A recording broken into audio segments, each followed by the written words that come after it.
Do you want to skip profile selection on Fire Stick Startup? Then you are at the right place. We have got some easy ways to do that.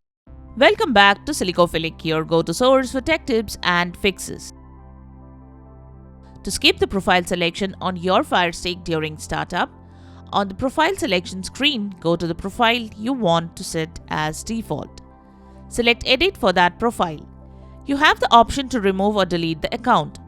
If you only have one account, your profile will become the default and log in automatically. And there you have it, the way to skip profile selection on Fire Stick Startup.